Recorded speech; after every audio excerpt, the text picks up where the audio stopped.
चलिए पीओके की बात करते हैं। पीओके इस वक्त जल रहा है, वहां की सड़कों पर खून बह रहा है और इसी बीच पाकिस्तान के भीतर एक ऐसा गृह युद्ध छिड़ गया जिसने इस्लामाबाद के तख्त को हिलाकर रख दिया।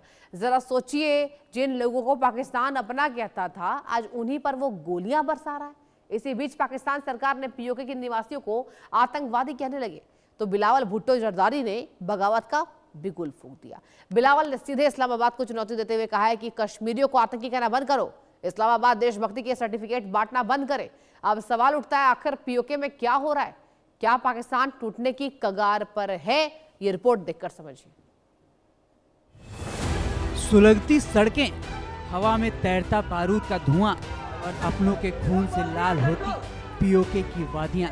ये तस्वीरें पाकिस्तान के उस काले चेहरे को बेनकाब कर रही हैं जिसे वो दुनिया से छिपाना चाहता था।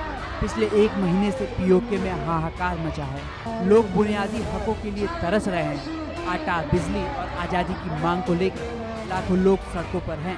लेकिन शहबाज शरीफ की सरकार ने इस शांतिपूर्ण आंदोलन के जवाब में जो किया, उसने पूरे इलाके को कत्लगाह में बदल दिया है। यह कोई सरहद का युद्ध नहीं है, यह जंग है एक हुकूमत की अपने ही लोगों के खिलाफ। पाकिस्तान में पीओके के निहत्थे प्रदर्शनकारियों को कुचलने के लिए 8000 से ज्यादा एक्स्ट्रा रेंजर्स को मैदान में झोंक दिया है। ये वो रेंजर हैं जो युद्ध के मैदान में दुश्मन सेना के खिलाफ उतरते हैं। आज वो अपने ही नागरिकों पर तोप और ऑटोमेटिक वेपन तान कर खड़े हैं।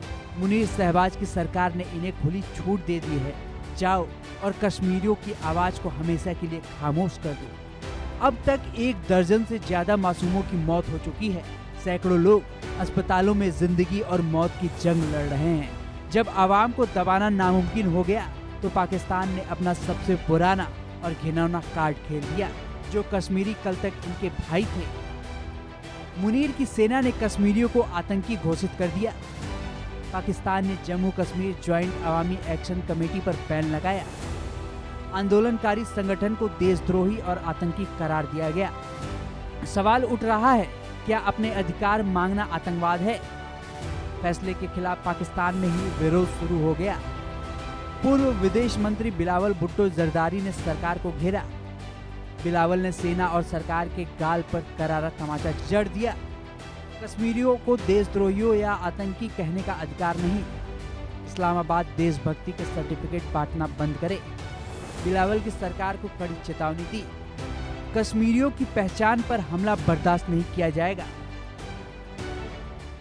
पीओके में अब हालात काबू से बाहर हो चुके हैं। लोगों का गुस्सा अब सिर्फ बिजली बिलों तक सीमित नहीं है, अब नारा लग रहा है पाकिस्तान से आज़ादी। बिलावल भुट्टो की चेतावनी इस बात का सबूत है कि पाकिस्तान खुद अंदरूनी तौर पर बिखर रहा है।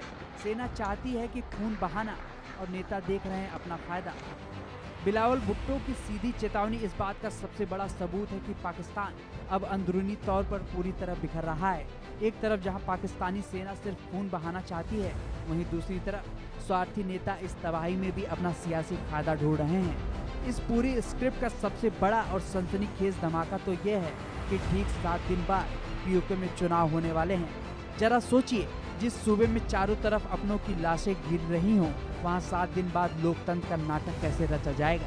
हालात ये है कि पीओके की सड़कों पर 8000 से ज्यादा भारी हथियारों से लैस रेंजर टैंक और तोपें लेकर खुलेआम घूम रहे हैं। ऐसे खौफनाक और दहशतजदा माहौल के बीच सवाल उठता है कि आखिर 7 दिन बाद वहां वोट कैसे डाले जाएंगे। इस्लामाबाद में बैठी शहबाज शरीफ की डरपोक सरकार के लिए ये चुनाव अब गले की हड्डी बन चुका है।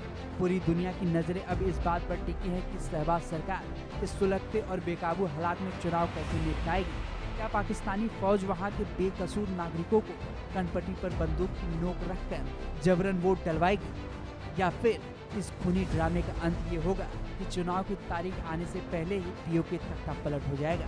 कश्मीरी आवाम का गुस्सा अब इस चरम पर पहुंच चुका है कि वो पाकिस्तानी हुकूमत को उखाड़ फेंकने के लिए तैयार है। 7 दिन का ये काउंटडाउन शुरू हो चुका है और इस्लामाबाद के तख्त के ढहने का सस्पेंस अब अपने सबसे बड़े क्लाइमेक्स पर है। 8000 घातक रेंजरों की फौज, गोलियों की बौछार, बिलावल की खुली बगावत और कश्मीरियों का करो या मरो का ये आंदोलन, ये सब इशारा कर रहे हैं कि पाकिस्तान के इतिहास का सबसे बड़ा सस्पेंस अब क्लाइमेक्स की ओर बढ़ रहा है। क्या पाकिस्तान बलपूर्वक इस आंदोलन को कुचल देगा या फिर पीओके से पाकिस्तान का बोरिया बिस्तर हमेशा के लिए गोल हो जाएगा। इस्लामाबाद के लिए उल्टी गिनती शुरू हो चुकी है।